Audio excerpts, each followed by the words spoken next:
O que é a VPX, o que ela faz, quem são as pessoas envolvidas nesse negócio? Explica pra gente. Legal. Tem uns 3 ou 4 anos, Edu, que eu comecei a ser convidado, né, para participar de conselhos de empresa de antigos investidores meus, né, pessoas já bem-sucedidas, etc., que enxergavam ali que, pô, eu tava tendo uma experiência com tecnologia, com inovação que poderia agregar na empresa deles. E eu comecei a me encantar pelo tema de conselho, pelos temas de estratégia, de gestão. E como a gente tinha 3 empresas rodando, eu tinha um métodozinho de gestão, um sisteminha de gestão, que eu aplicava para me permitir olhar tudo, gerenciar aquele negócio.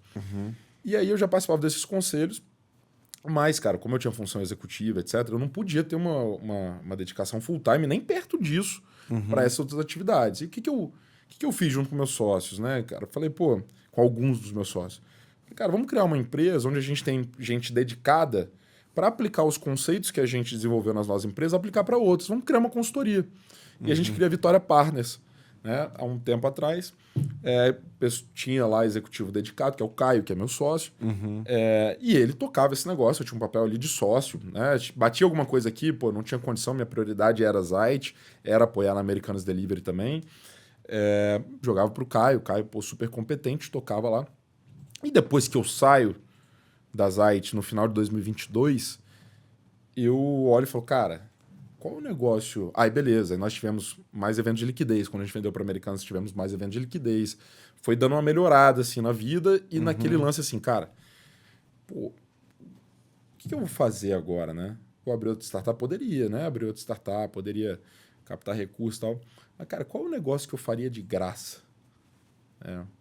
Um negócio que eu faria de graça. Cara, meu tesão. Eu vim pra cá agora no carro, cara, 3 ligações seguidas. Falando, cara, discutindo lá a DRE, a alavancagem de uma empresa tal que é nosso cliente. Discutindo a estratégia de outra empresa. Meu sócio me ligando, falando, cara, hoje tem reunião de conselho, olha tal e tal ponto dessa empresa que tá esquisito. Tal. Esse é o negócio que me dá tesão, cara. Tá envolvido com diversos negócios, poder ajudar, passar para frente aquilo que eu aprendi lá atrás e continuo aprendendo. Tenho inúmeros mentores. Continuo aprendendo, passar para frente isso, criar repertório, aprender sobre negócio, cara. Cada empresa é uma. Falei, caraca, e a gente já tem a Vitória Partners, que já tá rodando, já tem faturamento, etc. E falei, puta, cara, vamos... Né, peguei outros sócios meus que saíram lá das Zite também. Vamos trazer robustez para a Vitória Partners. E aí eu falei, cara, mas esse negócio não pode estar associado com uma cidade... Apesar de que o Victória não era de Vitória Espírito Santo, mas... Era do quê? História antiga, eu morei na Inglaterra em 2013, lá tinha um bairro, uma estação lá, que era onde a gente ficava perto e tal. E também por conta de Vitória, que é a cidade, não é a cidade que eu nasci, mas é a cidade que me deu tudo. Então, era uma junção ali. E era o Victoria Partners, né? Falei, cara, vamos transformar isso aqui em outro nome. Aí criamos a VPX, que é uma consultoria estratégica. A gente atende estratégia, finanças e gestão, é isso que a gente faz, e M&A. E aí, desde que eu saí das Zite lá no final de 2022, me dedicando full time para isso. Peguei todos aqueles conselhos, aquelas coisas que eu fazia, a gente criou um produto, a gente jogou para dentro da empresa. E a empresa, cara, tem sido assim, tesão. Tesão. Né, os métodos que a gente pode arredondar muito de planejamento estratégico, de sistema de gestão, de gestão de finanças, cara, que meus sócios são absurdos com isso. Então, e é do caralho você pegar e você ver a transformação numa empresa quando ela começa a ter clareza dos seus indicadores, ter clareza de para onde o dinheiro está indo, para onde o dinheiro está vindo. A empresa começa a ter controles que o dono fala, cara, eu nunca mais vou ser roubado. Porque acontece muito. Pô, com essa clareza aqui, com esses relatórios, com esses indicadores, nunca mais vou ser roubado. Eu sei para onde o dinheiro está indo, está vindo. Eu sei quais são as alavancas. Eu tenho caso, Edu, de em um ano, empresa que eu aconselho sair de um prejuízo, de um EBITDA negativo e começar a gerar mais de 30% de EBITDA. Em um ano. Imagino que você não possa abrir, que empresa é essa, mas você pode trazer para a gente alguns problemas concretos? Claro. E só deixando claro, né? Quem executa o trabalho são os executivos, a CEO dessa empresa é ultra competente, não é a gente que bota a bola dentro do gol. Ponto. Mas, assim, cara, são aqueles ajustes estratégicos, né? Que com uma pessoa muito competente executando, pô, vira um foguete. Cara, problemas mais comuns, tá? Problemas de fluxo de caixa, os problemas mais comuns. Então, cara, eu tô vendendo, eu tô crescendo, eu sou lucrativo, mas o dinheiro tá sumindo do caixa. Como assim? Como isso acontece? Como que isso acontece, cara? O conceito de lucro, ele é um negócio traiçoeiro. Não é tão simples quanto acham por aí. Ninguém nunca viu um lucro, tá? Ninguém nunca viu na conta bancária, o lucro do mês. O que sobra lá na conta bancária é o fluxo de caixa. O lucro é um conceito de competência, não vou entrar no detalhe disso, mas o lucro operacional é o quanto você... É o potencial de geração de caixa que a sua operação gera. Só que depois disso, cara, você vai pegar esse dinheiro para investir, por exemplo, no escritório, tem CAPEX, tem uma série de coisas. E tem um outro negócio também que é necessidade de capital de giro. Pensa um negócio, por exemplo, vamos falar de varejo, que é um negócio que eu vivi bastante. Cara, pensa um negócio de varejo, tá? Ou uma importadora traz coisas da China e distribui aqui. Acho que esse é um exemplo melhor. Tá faturando 1 milhão por mês, você tem que ter um estoque lá de, por exemplo, 3 milhões. Ok? Porque da China demora, tá? Então você tem que ter um estoque de 3 milhões. Aí, cara, você começou a crescer, você saiu de 1 milhão de faturamento por mês para 5 milhões de faturamento. Seu estoque, ele talvez tenha que quintuplicar. Então aquilo que era De 15. 3, você vai precisar de 15. E aí? Quem arruma esse dinheiro? Quem arruma esse dinheiro? Se você não tem uma estrutura de capital, uma estrutura de financiamento. Então, esse é um exemplo comum disso, tá? Capital de giro, cara, é uma coisa muito traiçoeira, porque também é difícil você enxergar. Tem muito custo oculto nas empresas, sabe, Edu? O estoque. O estoque é um custo oculto. Você não percebe, né? Às vezes que, cara, você tem 1 milhão. Empresas que às vezes a gente chega e vê que tem um ano e meio de estoque parado. Para algumas empresas isso é bom, mas às vezes o cara não sabe. O ponto é trazer a intencionalidade. Cara, para o meu modelo de negócio, para minha estratégia, é importante. Ele precisa saber primeiro. Ele precisa saber. E muito da estratégia, cara, é trazer essa intenção, é trazer a decisão. Tudo vai ser tomado, toda decisão vai ser tomada com coerência baseada numa estratégia. Uma proposta de valor num cliente, numa cadeia de valor bem estruturada, etc. A empresa, ela bate nos 20, 30 milhões de faturamento. Estou dando um exemplo, tá? Mas que acontece bastante. E ela entra num platô. Ela não sabe mais como crescer.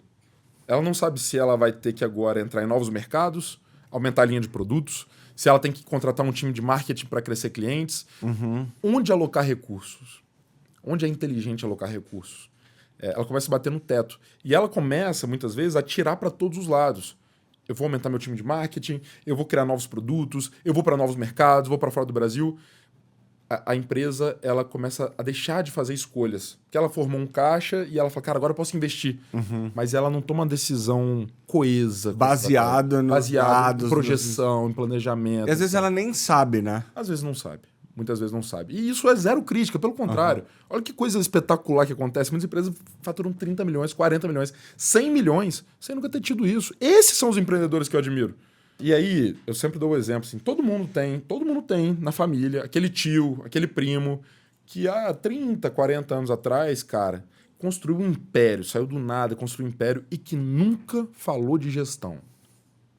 Aí o pessoal acha que também não precisa falar de gestão, só que, cara, os tempos são outros. Os tempos são outros. A gente vive um cenário do que a gente chama de hipercompetitividade. Você tem competição vindo de tudo quanto é lado. Tudo quanto é lado.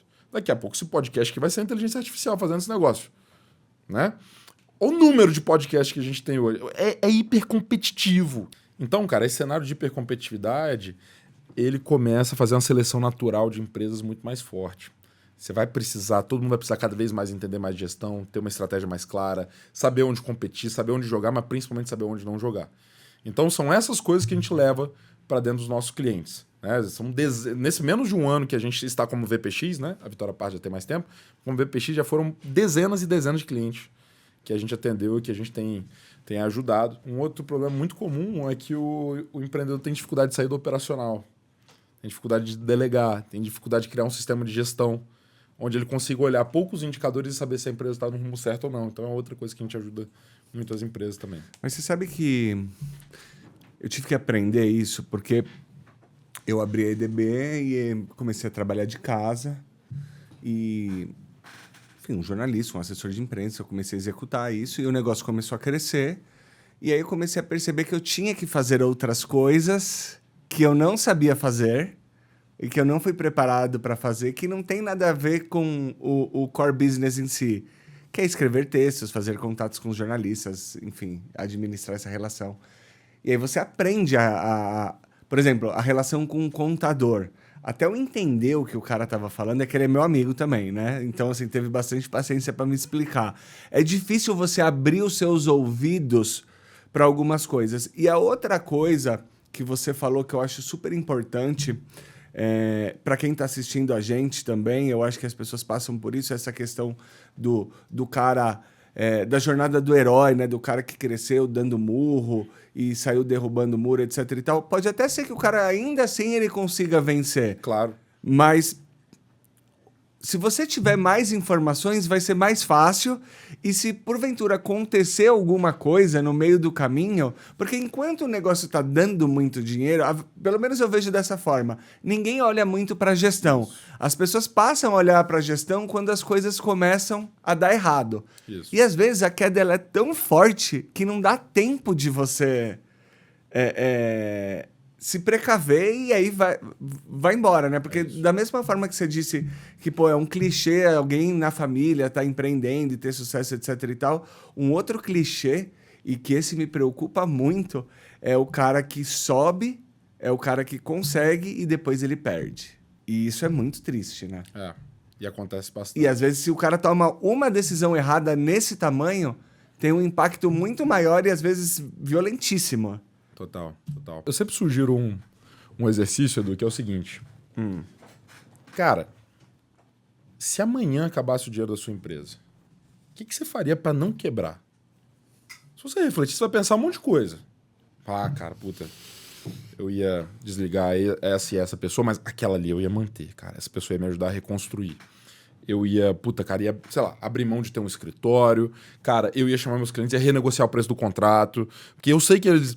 Quantas vezes a gente sabe que o cliente toparia, né? Mas a gente não renegocia o preço do contrato. Vou criar atrito, Faz um exercício desse enquanto sua empresa estiver bem. Faz recorrentemente. O que eu faria amanhã se minha empresa quebrasse? Talvez você comece a chegar em conclusões importantes. O que você faria? Cara, a gente já faz esse exercício recorrentemente, tá? No nosso caso, né, que trabalho com contratos recorrentes, avaliar a lucratividade, o preço e eventualmente estar disposto a perder algum cliente e ter que ligar e falar, cara, eu preciso reajustar seu contrato. Essa é uma decisão difícil.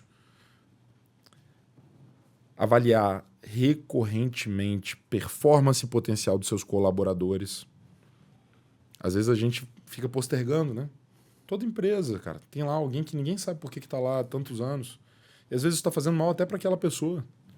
Tem que parar, cara. Avaliar todo mundo que tá ali. Ou tá entregando o que se espera, ou tem potencial para entregar. Se a resposta for não e não, a gente sabe qual que é a decisão. Isso não é ser o malvado, não, cara. E quando o cara é bom, mas a cultura não tá alinhada? Isso também é outro dilema, hein? Mas aí o cara não é bom, né? Porque o cara é bom para quem, né? Depende de onde ele tá. Continua, queria te ouvir mais. Depende de onde ele tá. Certo? Eu não vejo o cara é bom, talvez o que você tá falando assim, tecnicamente... o hard skill. Tecnicamente ele é bom, mas culturalmente, cara, o cara tá destruindo aqui a empresa. Tchau. É o primeiro. Óbvio, né, cara? Dar um feedback, ajudar, entender se tem alguma coisa acontecendo, sempre. A demissão nunca pode ser uma surpresa. Às vezes acontece e me corta o coração. A decisão não pode ser uma surpresa. Tem que ter feedbacks, né, etc e tal. Enfim, isso é um processo importante para as pessoas aprenderem desligamento. Muitas vezes as pessoas chegam na hora de desligar o colaborador e começam a dar feedback. Cara, eu vou te explicar aqui. É porque você não está performando bem. Teve aquele dia que você chegou atrasado e tal. Cara, desligar não é hora de dar feedback. Os feedbacks tinham que ter sido dados antes. Né? O desligamento ele tem que ser com muito respeito, com muito trato, mas ele tem que durar 1 minuto. Olha, cara, como a gente vinha conversando, a gente está com um desafio cultural, etc. A gente preferiu descontinuar com você, mas a gente vai te ajudar, cara, a recolocar, achar um lugar que seja mais compatível com você, etc. Né? Eu sempre dou o direito da dúvida.